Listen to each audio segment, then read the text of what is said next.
खाणार? थांबा, घे खा तू पण.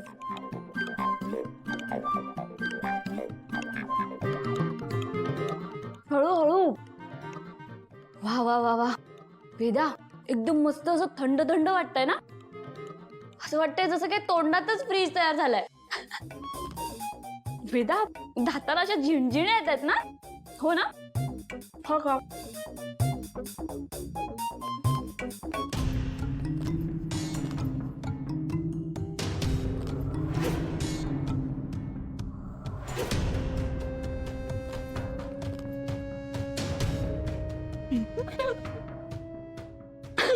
अगं खाली पडलास. काय खाताय तुम्ही? याला बर्फ म्हणतात. एकदम थंड थंड बर्फ खातो.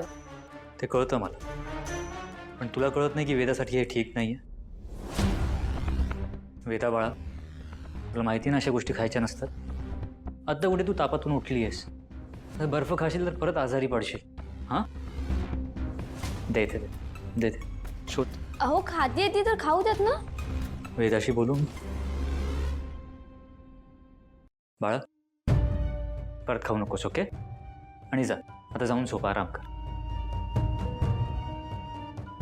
वेदा, वेदा थांब बाळा.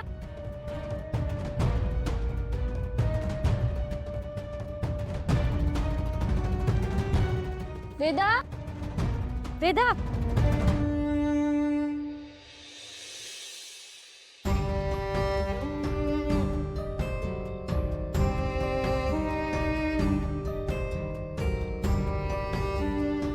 झालं? नाही झालं असेल ना तुमचं समाधान? चांगली हसत होती मुलगी, तिला रडवलत ना तुम्ही? अहो तुमच्या मुलीचा आनंद कशात आहे ना हेच तुम्हाला कळत नाहीये. तिला जे करायला आवडतं, तिचा आनंद ज्यात आहे ते तिला करू द्यात ना. काय प्रॉब्लेम आहे? रोज सकाळी तुम्ही ऑफिसला निघून जाता, पण वेदा शाळेतून आल्यापासून एकटीच रूम मध्ये बसलेली असते. कोणाशी बोलत नाही, कोणाशी खेळत नाही. बरं स्वतःचं मन रमवावं म्हणून ती काहीतरी करू पाहते, तिच्या आवडीच्या गोष्टी करू पाहते, तर तुम्हाला त्यातही प्रॉब्लेम आहे. हायजीन येतं ना मध्ये. तुम्हाला ना फक्त तिच्या शरीराची आरोग्याची काळजी आहे, मनाची नाहीये.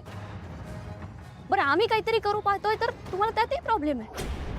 बाप आहात की कोण आहात तुम्ही? तुला काय म्हणायचंय? मला माझ्या मुलीचं मन कळत नाही? तिला हसवण्यासाठी, खुश ठेवण्यासाठी किती प्रयत्न करतो माहितीये तुला? काय उपयोग आहे तुमच्या प्रयत्नांचा? सांगा ना मला, काय उपयोग आहे?